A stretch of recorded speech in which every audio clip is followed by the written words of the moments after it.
Hello. Today, I think the most interesting area of the battlefront is in Zaporozhye region, Robotyne. So I'm going to talk a little bit about that, then we'll roll through the rest of the front line. And then we'll talk a little bit about BRICS, what has happened at the summit there over the last couple of days, some of the important outcomes of that summit. And then we'll talk a little bit around some of the other Ukraine activity, what's happening in terms of support for Ukraine and Western support for Ukraine. But just starting then in the Zaporozhye area. Now, the last couple of days, we've seen that the Ukrainians are amassing a large number of forces in the Orkiv and Robotyne area. Video came out on social media yesterday showing large convoys. Some counts in one of the videos, I think it was up to 80 pieces of armoured equipment approaching Orkiv from the north. I'll just get the map up here so we can see where we're talking about here. So on the map here, we've got Orkiv just over here to the east of the Novokakhovka Reservoir in Zaporozhye, and Tokmak down here, Melitopol further south on the screen. So this area here is part of the big push that the Ukrainians are making. So down from Orkiv to Robotyne. Now, in the last day, there have been multiple reports of Robotyne in its entirety being captured by the Ukrainians. And then reports of the Russian forces pushing back into the south of Robotyne. What seems to be happening is that the Ukrainians have established control over the northern parts of Robotyne. If I just zoom in a little here on the map, this is Robotyne here. The northern parts of it do appear to be controlled by the Ukrainians. The southern areas, there's been reports of Russian forces pushing in there.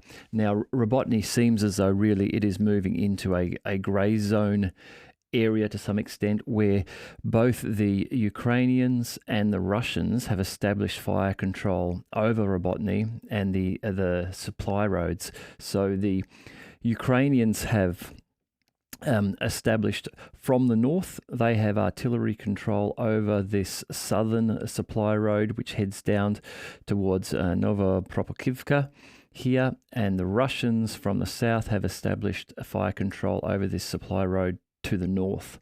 So both parties in the conflict in Robotyne struggling to really recapture what is left of Robotyne. Now, Robotyne is only a very small settlement, and it is some of the reporting I've got here from some of the front line, coming from the front line, is that it's practically destroyed. One social media channel, some reporting is the town is practically destroyed and very difficult for Ukrainian forces to secure the positions within it. This is coming from a Russian channel.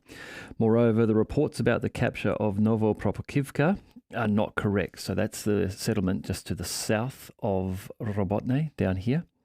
So at this stage, as best as I can figure from reporting, this blue line gives an indication of where the Ukrainians have advanced to at this stage. So if Robotyne has not already fallen, it does look like it will very soon fall to the Ukrainians, and they'll have full control over Robotyne, pushing the Russians back to Novopropokivka here. The next area that the Ukrainians appear to be wanting to move into and lay control over is Verbov here, which is just to the east. It's only from Robotyne to Verbov. It's 10 kilometers, 11 kilometers, so it's not far away at all. And this is the area that the Ukrainians are pushing into next. Again, the goal for the Ukrainians is to get down to Tokmak. Tokmak, what's the distance from Robotyne to Tokmak? 20 kilometers. So trying to get down this road here Now, if they can get to Verbova here and establish control over Verbova here, and then get down and start to establish fire control over this road running from the northeast into Tokmak, that starts to allow the Ukrainians to cut some supply to Tokmak. They obviously have control now over this road coming down from Orkiv. And they would look to advance down here and then get themselves, perhaps once they make it further down towards Tokmak, branching out and cut this road from the northwest, cut that supply line into Tokmak as well. So that's the goal. There's still quite a distance to go. Another 20 kilometers, another number of settlements, and it has taken 2.5 months for the Ukrainians to get down to this area of Robotyne. However, they certainly have begun to amass a large force of armoured equipment there. So there is certainly expected to be a big push here at some stage that may be directed at Verbove, or it may continue down to Novopropokivka. That's yet to be seen. There were some early reports on some Telegram channels this morning that Russians had advanced back into Robotyne. Now, I don't know if that is correct and if they actually have made it into Robotyne or not. I'm guessing there may have been some small advance there, but in all likelihood, Robotyne will fall to the Ukrainians in the very near future. Just give me one moment. I'll try and sort out my light. There we go. And that's a bit better. The Ministry of Defense of Russia, as I've mentioned, I use their reporting. Yes, it is Russian, and we understand the biases that will come with that, but at least it is a consistent source of reporting, which does seem to generally align with what is going on and what is being reported in Telegram channels and other sources. Anyhow, the Ministry of Defense of Russia is saying that in this area here, the Zaporozhye region that we've been talking about, the Ukrainian losses yesterday were 110 servicemen, 2 Bradley infantry fighting vehicles. Now, since this was released last night by the Ministry of Defense, there has been other video footage coming out showing that there have been quite a few vehicles lost in the last 24 hours, Ukrainian vehicles. Armoured fighting vehicles. In one video, there was reportedly showing 6 new vehicles that had been destroyed. Also, 2 US manufactured Striker armoured personnel carriers, 4 motor vehicles. These will just be pickup trucks, not armoured pieces, or perhaps supply trucks. 3 US manufactured N777 artillery systems. So there is a real artillery war or artillery battle going on here between the Ukrainian and the Russians. Obviously, any movement, any advancement is difficult to achieve when you have enemy artillery firing on you. There was some video released by the Ukrainians yesterday of them displaying their fire control over this road between Robotyne and Novoprovkivka. Around these S-bends here, there were a number of Russian vehicles traveling along those roads, and the Ukrainians, using drones that are in the air, had that road dialed right in, and they showed, in the short video I saw, 2 artillery strikes which landed spot on the roadway right near vehicles. So you can just imagine that, you know, trying to use that road, you're taking your life in your hands, you're taking a chance, because while there might be 8 or 10 vehicles in a convoy, the Ukrainians have that in their sights. They can, whenever they wish to, drop shells on there. So yeah, very, very risky. And that's why we're seeing in this Ministry of Defense reports in each of the regions of artillery being destroyed, because of the critical nature of that equipment and the benefits you achieve. If you're able to destroy your enemy's artillery, then you have the ability to provide cover to your advancing forces, and the enemy is left without cover. And also, finding the Zaporozhye region, one field ammunition depot has been destroyed near Robotyne, and 2 UK-manufactured FH-70 guns are reported as having been destroyed. Now, an interesting report from involving Vladimir Putin. He has reportedly announced that the operational headquarters in 8 regions of Russia, which are bordering the special military operation. So these are areas around the Russian border. These are areas like Crimea down here, the Kursk region up in Russia, the Belgorod region, Bryansk up here, the Rostov region, and Sevastopol down here. He has announced that in these areas, the operational headquarters will be able to coordinate the work of the military units located in them, as well as involve citizens voluntarily in the protection and fight against saboteurs. This seems to be, a move by the Russians to just strengthen border defences, perhaps give more autonomous control to some of the bordering regions. So not directly in the fighting themselves, but giving them authority and control of forces in the area to detect and then neutralise any insurgent or saboteur forces that they see crossing the lines. Now, we have had reports up north, up into the Belgorod region here. In the past, we know that there have been a number of Ukrainian advances into this area. Through here.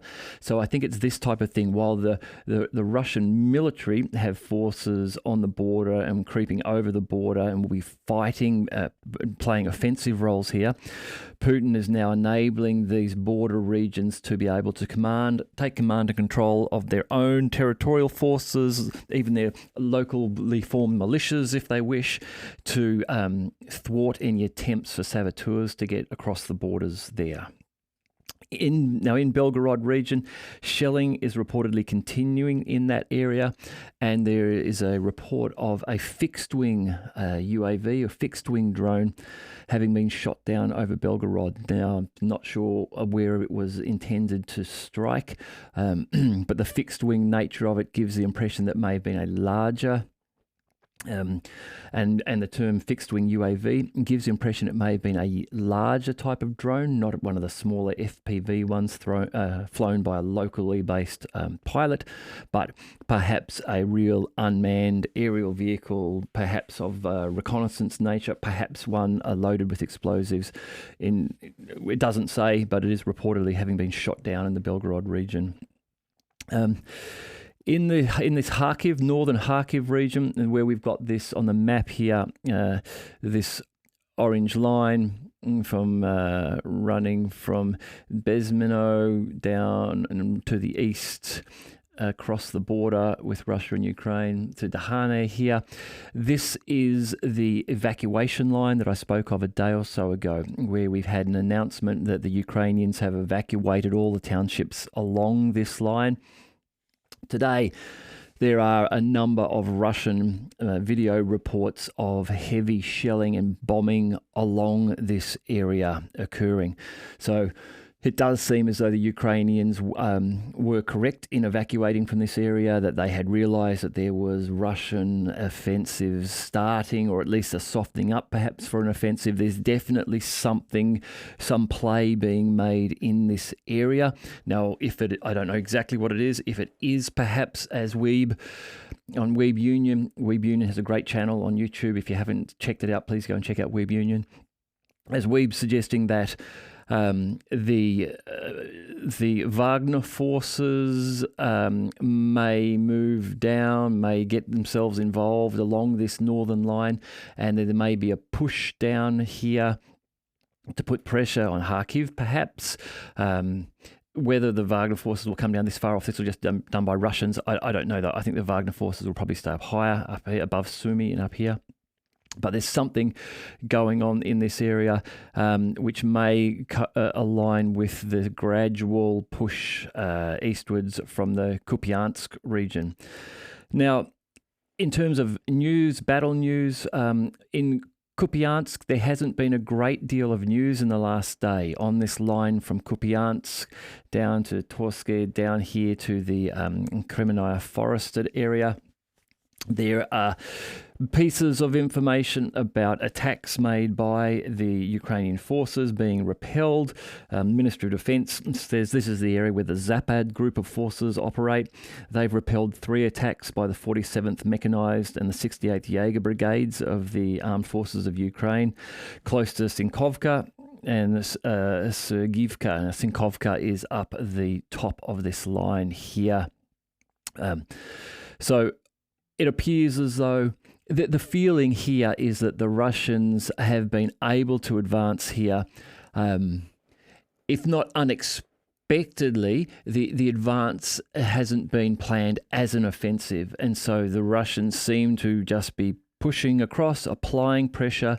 Again, Weeb has mentioned that there may be a strategy here, which is to build up Russian forces to make a threat to Kupiansk, but to go slowly so as to allow the Ukrainians to fall into a trap of sending brigades up to defend this area, with the intent that by drawing them north into this area, that at a later stage, when the Russian mobilized reservists are brought into this conflict, that they would then drive up from the south, and some of them in this region, Sumy here, drive in through here and aim to cut off through Poltava, cut off all of those Ukrainian forces that have come up to this line. So we'll wait and see if that might be what happens there. The Ministry of Defense reports that in the Kupiansk direction, the enemy losses are up to 50 Ukrainian servicemen, 2 tanks, 3 infantry fighting vehicles, 2 pickup trucks, and 1 D-20 howitzer. Now, the bottom of this line here, the Krasny Liman, around here, around this area here. Reporting this is where the centre group of forces operate. They have repelled 1 attack by the 42nd Mechanised Brigade. There have also been units of the 63rd, 67th and 5th Brigade of the Ukrainian forces, and they have been fighting near Chervenaya, Debrova and Torskoy and Grigorovka. The enemy losses in this area are reported to being 80 Ukrainian servicemen, 4 armoured fighting vehicles and 2 pickup trucks. Now again, the Ministry of Defense of Russia has reported in the past that the method by which they are able to provide Ukrainian losses, and again, yes, I realise these are Russian Ministry of Defense numbers that are being given, so take them with the amount of scepticism that you feel is appropriate. But the Ministry of Defense has indicated that the reason that they report them and are able to report them is that they are able to intercept Ukrainian communications.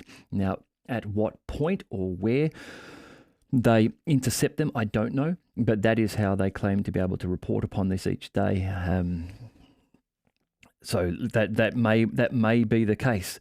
As I say, certainly some of what is reported is backed up in terms of things like when they report in a region that an M777 howitzer has been destroyed, then there will often be footage available on social media channels which will show that yes, an M777 allegedly on that day destroyed, with drone footage verifying that.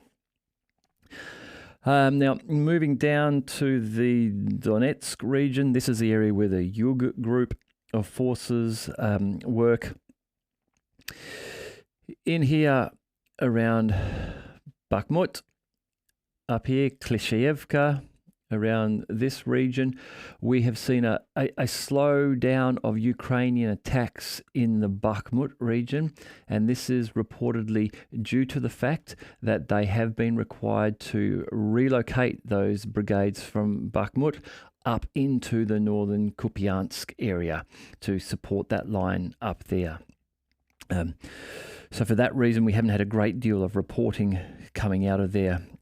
Ministry of Defence do say that attacks on Kleshchevka, Zaliznyskoye and Staromykhailovka were three Ukrainian attacks were made, but were successfully repelled in those areas here. Now, Krasnogorovka on my map is just Krasnogorovka. Here we go, down here,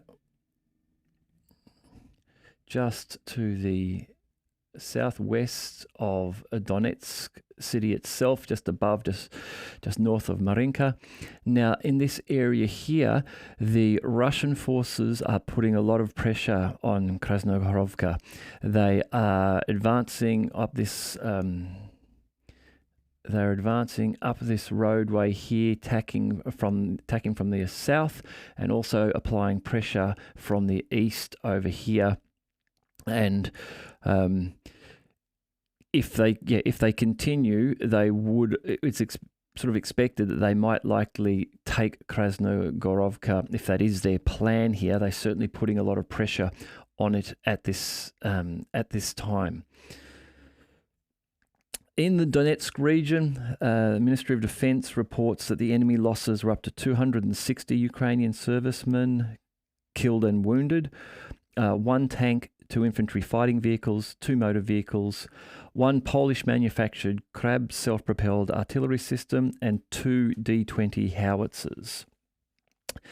Now, in the southern Donetsk region over here, so this is the Urozhny region and Staromayorsk in here. So this is the Veremke area where the Ukrainians have pushed down this way through Neskuchny, Storozh, Makarivka, Staromayorsk, and Urozhny.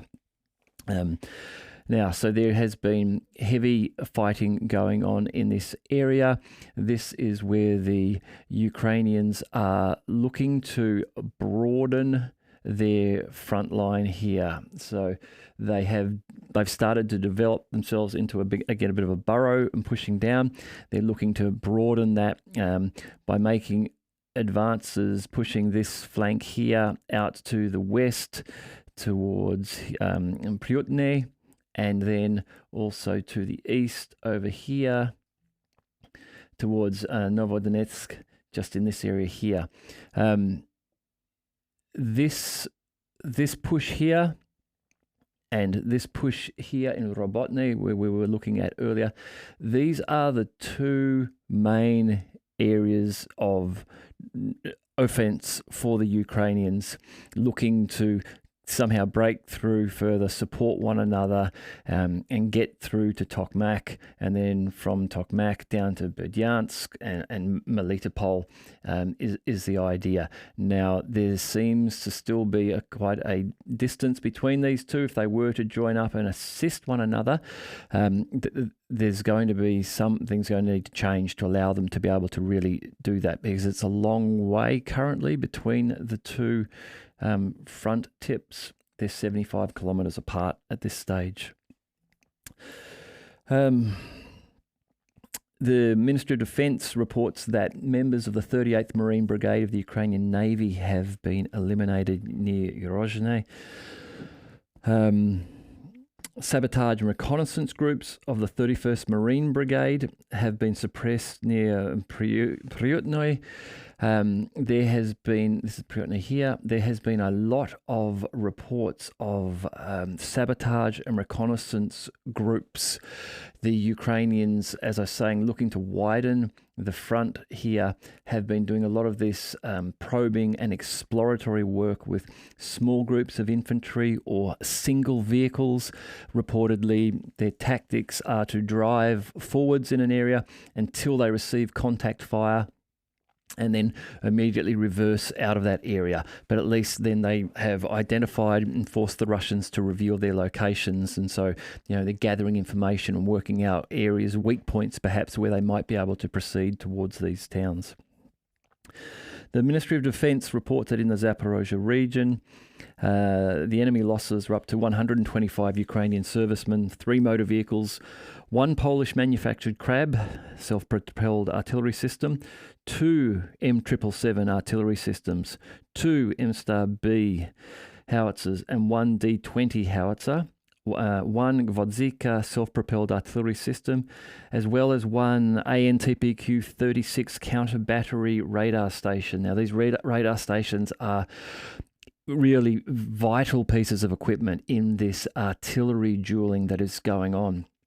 These are the radars, counter-battery radars, that are used to detect the location of enemy artillery based upon the incoming flight path of shells.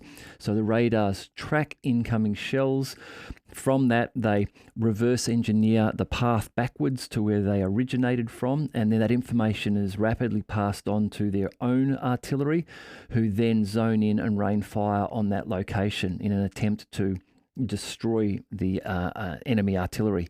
So the Ukrainians, having lost another one of these, now these almost daily in these reports, we hear about one of these counter-battery radar stations being destroyed. These are really quite I think it's understated the impact that has, given the fact that there is such an emphasis on artillery in many of these locations at the moment. Anything that stops your ability for your artillery to operate, or you lose your artillery, really puts all of your other plans at risk.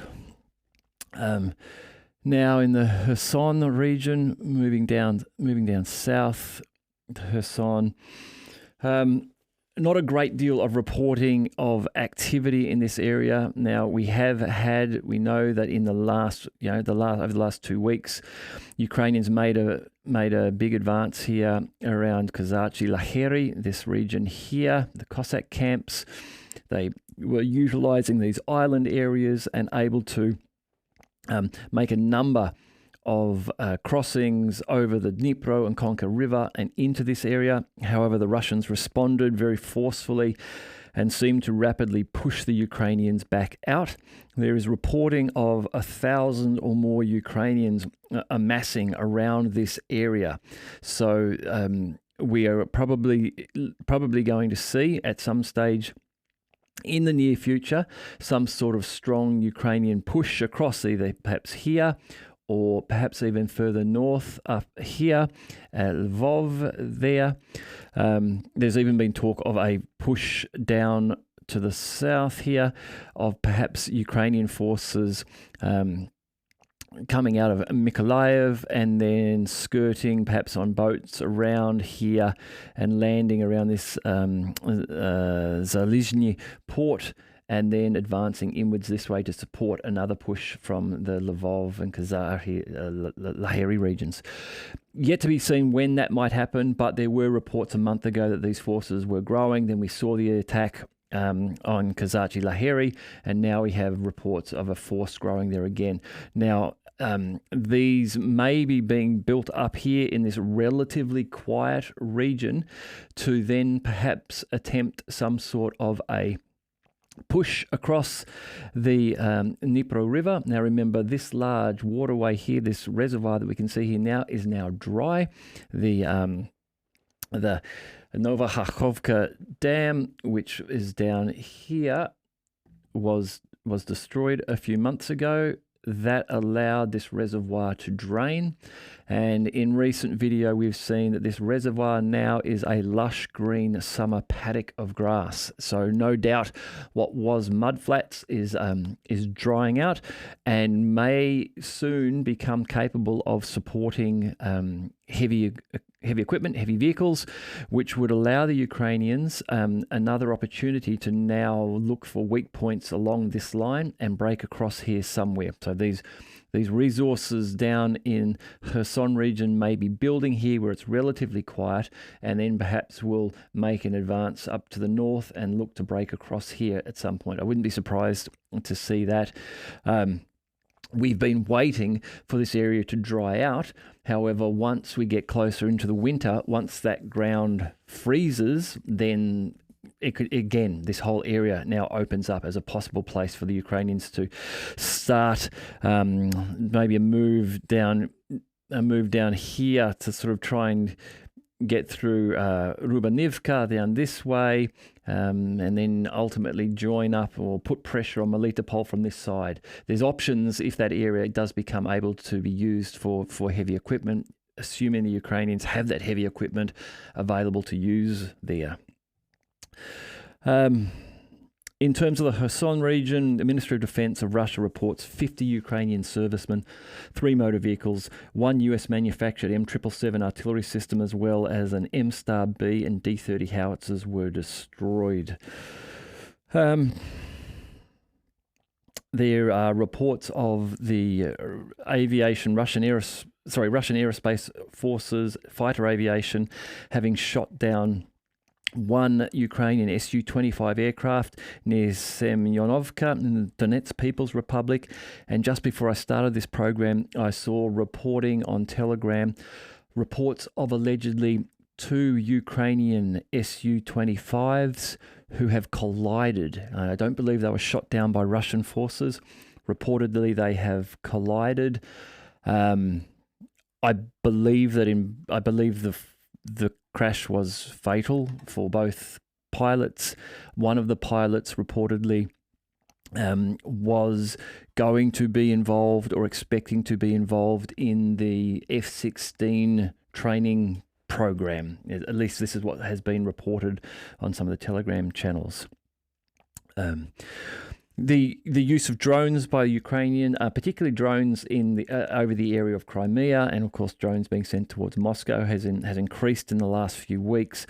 The Ministry of Defense is reporting that 73 Ukrainian unmanned aerial vehicles. Now these are, I think, the larger drones. We're not talking about the smaller FPVs. There are thousands of those shot down on both sides each day. They're proliferated across the entire front line. 73 Ukrainian unmanned aerial vehicles have been intercepted or suppressed by electronic warfare. This has happened in the Kharkov region, Lugansk People's Republic, Donetsk People's Republic, Zaporozhye region. Finally, then moving down the Black Sea, last night the Russian Navy has again launched strikes with long-range sea-based precision weapons against port infrastructure facilities used by the armed forces of Ukraine. Reportedly, the facility was struck, but no information is given on what that facility was or at which port that was. Now, there have, in the last few weeks, been continued strikes against ports in Odessa, in this Mykolaiv area, the ports in here, Odessa itself, these main port areas, and then also on the border with Romania, in these ports of Reni and Ismail, which are actually on the Danube River. They're not on the coast. You just measure from here just to get an idea. From the coast, Ismail is something like 90 kilometers and Reni's 150 kilometers from the coastline itself. Okay, so for the battle update for today, that's about it there. Other very important news that has happened: the BRICS summit has just been held in Johannesburg in South Africa. And of course, the huge news that has come out of that is the admission of 6 nations to BRICS at this summit. Those nations being Iran, Saudi Arabia, Egypt, Argentina, the United Arab Emirates, and Ethiopia. The Guardian is reporting that China's President Xi Jinping described the expansion as historic. He's been a leading proponent of the admission of new member states, presenting an enlarged BRICS as a way for the global south to have a stronger voice in world affairs. Now, in the same Guardian reporting after that, we see the Western downplaying of the significance of this being immediately highlighted. In the article goes on to say, it is unclear, however, how the expansion would significantly enhance the group's clout on the global stage, which is a bizarre statement to make. That would depend on how far it will be able to act in unison, analysts said, and the group of new members has made it even more disparate, a mix of powerful autocracies with middle-income and developing democracies. It's not entirely clear what the newest BRICS members will have to gain from their membership in the bloc, Margaret Myers, the director of the Asian and Latin American program at the Inter-American Dialogue, says. For the moment at least, this move is more symbolic than anything. It's an indication of wide-ranging global South support for a recalibration of the global order. That last statement, I agree with. Yes, this is a real indication of wide-ranging global support for a recalibration of the global order. However, I don't think it's purely symbolic. We're seeing nations like Egypt and Saudi Arabia and Iran now working together with Russia, India, Brazil, China more closely in an economic bloc. Egypt is a very strong and interesting nation, incredibly vital in the Middle East. Its role there, for it now be pivoting more so to BRICS, for Saudi Arabia to join BRICS. Now, this is a blow to Russia, to American, the power of the American dollar, the petrodollar. This is something, this trading agreement to trade with the BRICS nations, the strengthening of this, the admission of Saudi Arabia in the last week that they are willing to look at receiving payments for oil in non-US currency is a massive change. That's something that Saudi Arabia hasn't done for over 50 years. So you will see a lot of the Western media looking to downplay this, but really this is a seismic shift in global relations for BRICS to now be expanding to let these 6 nations in.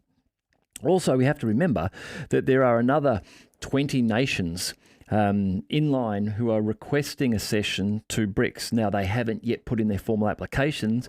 Many of them will have been waiting to see what happened with those member states who did put in formal applications going into this BRICS summit. South Africa's President Cyril Ramaphosa said the members had agreed on the guiding principles, standards, criteria, and procedures of the BRICS expansion process. So clearly they have, because they've used that process. They've done that. He did not go on to explain what the criteria were. An interesting nation here is Indonesia. Now, Indonesia have not yet made a formal request. However, their president, Joko Widodo, or Jokowi, he did attend. Indonesia attended this BRICS summit. And I think it is an indication of what a number of these nations will be doing, which is they will have been attending and they will want to see what happened with those nations that did apply. And now that they've seen them gain access, they themselves may be more willing to make a formal application. And that's exactly what Joko Widodo has said. It's that they are assessing and looking at what they should do. Now, Indonesia is geopolitically a very important nation. There's a population of 274 million people. You know, I think the US has got about 330 million people, so it's a big nation. It's a powerful force in Asia, and it is considering a formal submission to BRICS. So Indonesia is located on the southern edge of the South China Sea.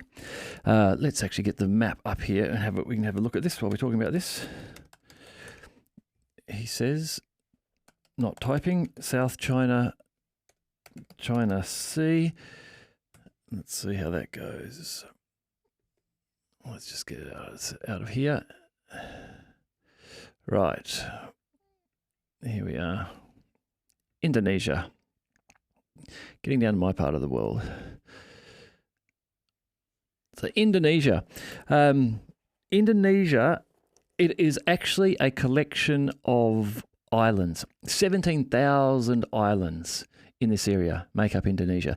This was an area once known as Sundaland. And before the Younger Dryas period, the comet impact that caused the global northern ice shelves to melt about 12,000 years ago, thereabouts.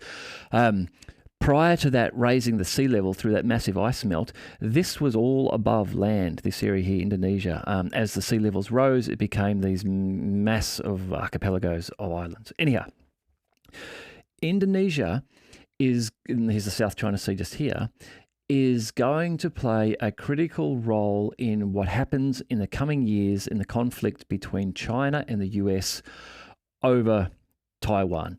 And Taiwan is the focal point for the great power conflict that will come after this Ukraine and Russian thing has settled down, when America and China actually face off against one another. And this also may be part of the reason why Indonesia are just looking to see what happens with BRICS. The New York Times has an article titled "China and the US are wooing Indonesia and Beijing has the edge." Now, this is China and the US are both looking at getting Indonesia to become a formal ally going forward as a dispute for Taiwan heats up. As you can imagine, in a dispute over Taiwan, if the US wants to get into that, the US is some distance away. The United States is over here, and China is here, and Taiwan is here. So you can imagine that for the US, if they can increase through the Philippines and Indonesia their military presence, their ability to then fight a war for Taiwan is increased. Americans have bases in South Korea and Japan, Taiwan, Philippines. So if they can build up and also have additional support through Indonesia, that will make a lot of sense. Lloyd Austin, the Defense Secretary of the United States, recently went to Indonesia and talked about a deal of getting Indonesia to buy F-35s, and walked away without a deal. So I get the impression that Indonesia at the moment is figuring out which way to go. Now, Australia plays a role in this too. Australia, you may not know, but Australia, from the northern perimeter of Australia, is dotted with American military installations. A lot of them are for monitoring, reconnaissance, those sort of things. I don't know what the American military footprint is in Australia, but the Australian government and the American government are very closely tied. So in terms of the coming conflict over Taiwan, Australia will be on the western side. Now, Indonesia, if Indonesia decides to go with the West, then the western side has this whole south area here of the Pacific tied up. However, if Indonesia decides to align itself economically with BRICS and therefore more militarily with BRICS, and China being one of the strongest members of, if not the strongest, clearly the strongest member of BRICS, then in a conflict over Taiwan, the West would now see Australia effectively shielded by a Chinese ally. So Indonesia, I think, is in an interesting position at the moment. Hence, it's perhaps not immediate request to join BRICS, but instead taking its time to figure out, what's going to be best for it going forward.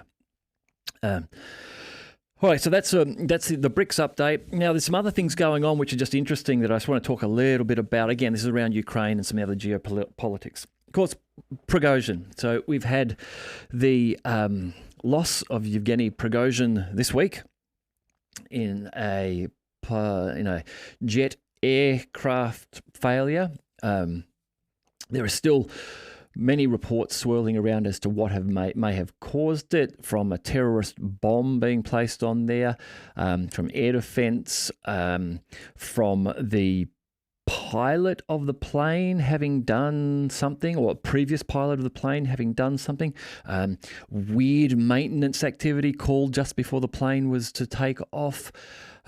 Even I've heard reports now that it may have been, actually it was a commenter on the channel, that it may have been improperly stored and secured ammunition that the guys had taken with them on the plane.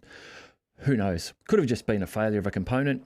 But as I say, I'm still withholding my decision as to whether Prigozhin is actually really dead, because of that second plane that was in the air, and because I'm still yet to see reports of who got off the plane, video of who got off the plane, the second plane I'm talking about here.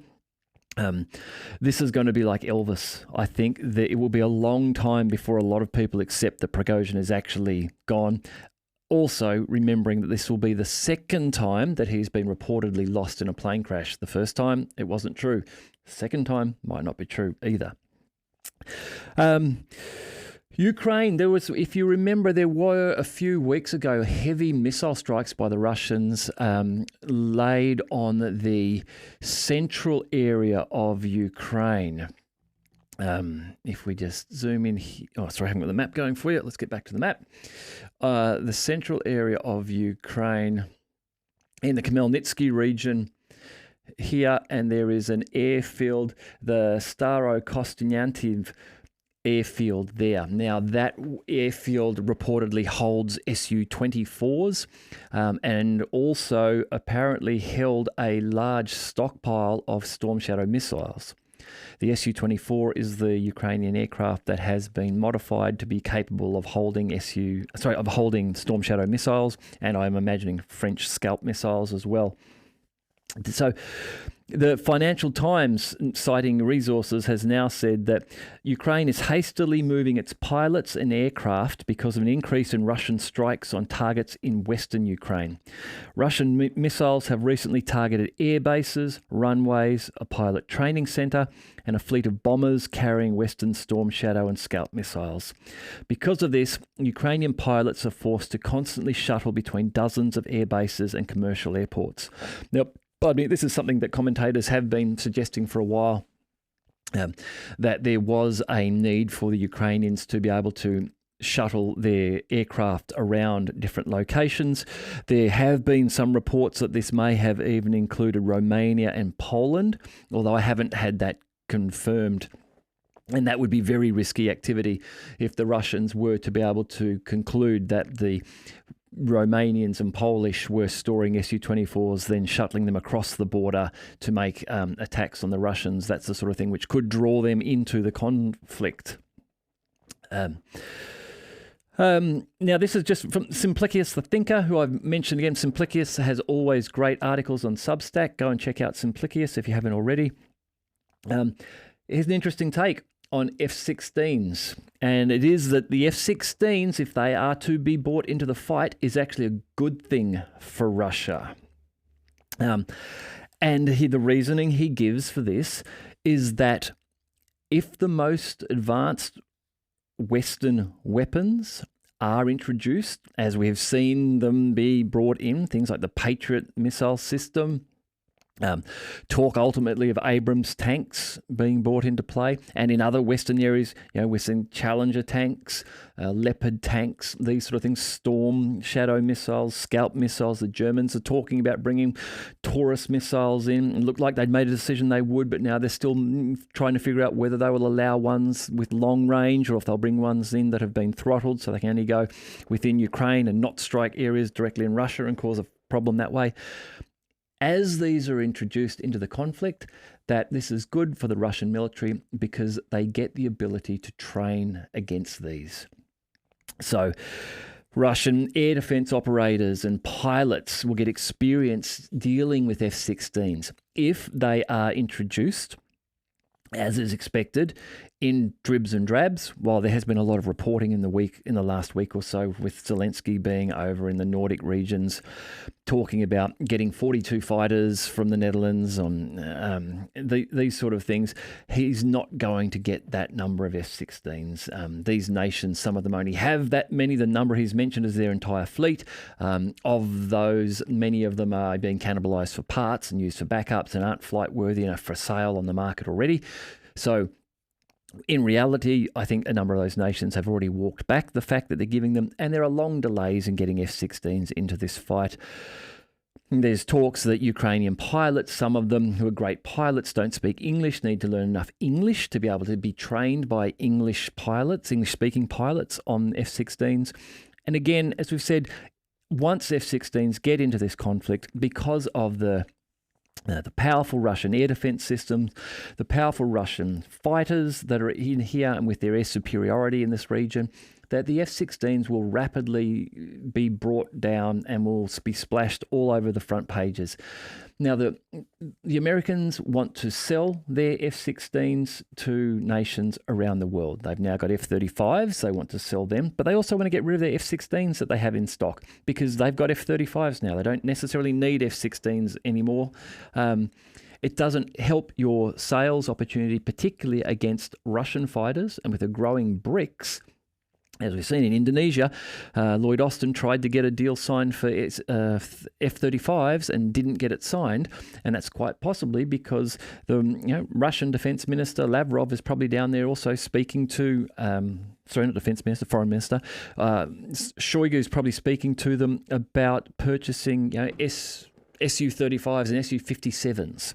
So getting the F-16s into the fight, as Simplicius says, is actually good in the small numbers that may arrive because the Russians get to train on them. They get to recalibrate their air defense systems. They get to get their pilots experienced with them. So should they see them in larger numbers, if this does come to a full NATO conflict where those NATO nations' F-16s will be able to be used directly without having to be given to Ukraine to be flown by Ukrainian pilots, they could be flown by Polish and Dutch and Romanian and American pilots, that the Russians will be ready for them then. So this effectively gives the Russians a low-risk way to learn and be able to deal with these. Now, this has been an argument too of why this war is bad for the United States. That the United States is providing its weaponry, it's giving it to Ukraine, and the Ukrainians are using it, and the Ukrainians are getting experience on how to use it, but the Ukrainians are being killed in large numbers. So the Americans aren't gaining experience with their own equipment fighting the Russians. Now, they will be getting feedback from the Ukrainians, they will be getting second-hand experience, and they will, of course, have some of their American people stationed in Ukraine and getting information, but not in the same way as they would if they had full American boots on the ground using American equipment, getting real feedback, having American air defense operators operating the air defense systems there to determine how to pick off Russian jets. So yeah, again, Simplicius, great insight, a good way of thinking about things. Now, in the past, I've spoken too about support for Ukraine. I've spoken about some reports that came out a few months ago indicating that perhaps Biden had been speaking to Zelensky and saying to Zelensky, you've got until December. If you don't show us success by December, our aid for you will decline. Interestingly, reporting coming out now is indicating that maybe the US is perhaps changing tact on that and is looking to extend support up until next July, perhaps, which is when the next NATO summit will be. Now, what they're looking at here is implementing a way of getting Ukraine into NATO. Effectively, Biden's got a knife edge here. How to play this? He's got an election coming up in 2024, in November 2024. Now, if he goes into that with a failure of Ukraine, then that's going to drag him down. He'll lose, and that's not what he wants. So he doesn't want that. So someone very clever has come up with an idea to suggest that what could happen would be this. Support Ukraine, get them through until July of 2024 when the next NATO summit occurs. At that NATO summit, call a unilateral, so Ukraine says, ceasefire. We are no longer fighting. We've stopped.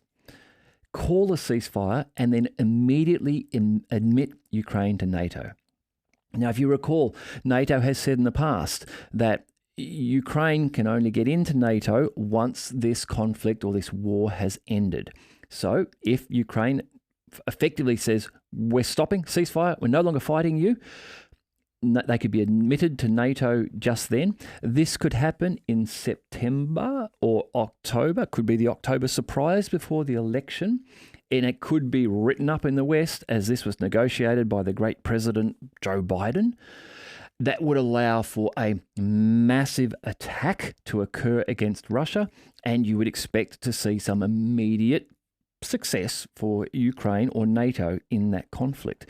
Now, this is a huge escalation because if this were to happen, this is effectively NATO joining the conflict against Russia. And it's being driven for purely political reasons. It's being done to allow Biden to win the 2024 election.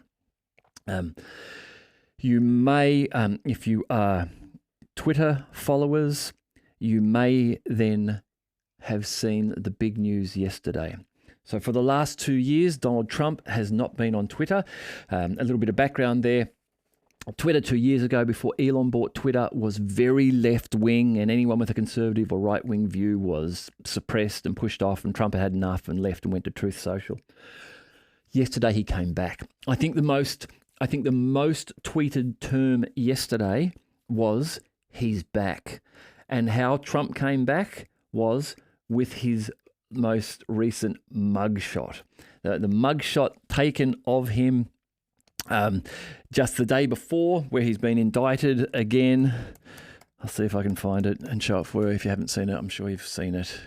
Here we go. 1 second, caller. This is Trump. This is how he came back to Twitter, is with this picture. Now, someone I saw mention yesterday that Joe Biden on Twitter, now Joe Biden's account on Twitter is not written by Joe Biden. I don't know who sends his tweets out. They're a mishmash of different tones, and they're clearly not Biden. He's got 30-odd million followers on Twitter, and he's had that account operational for years. Trump's been dead on Twitter for 2 years. He comes back yesterday. He's got something like 90 million followers. Trump sat out the Fox televised debate with the presidential candidates and instead went on Tucker Carlson and just swamped the ratings there. So the Biden administration is acting like the way they accuse Putin and Russia of acting, of imprisoning or attempting to arrest and imprison the political challengers, which is exactly what they're doing with Trump. Trump's coming back strong. So Biden is in a tricky position going into this election. He hates Trump. He does not want to lose to Trump. So I'm actually more concerned now that maybe this is what the US is looking at doing, to continue support, to get themselves through to the NATO summit. And then if Trump is mauling Biden in the run-up in the polls, which at this stage I imagine he will be, look to pull this trick, call a ceasefire, introduce Ukraine to NATO, and then start a NATO war with Russia just to get Joe Biden across the line for 2024. All right. Hey, if you've watched this far, thank you very much. I hope you're enjoying the channel. If you're enjoying the channel and you haven't subscribed already, please do subscribe. Leave a comment. I try and read the comments and get back to them when I can. And have a good day. I'll talk to you soon.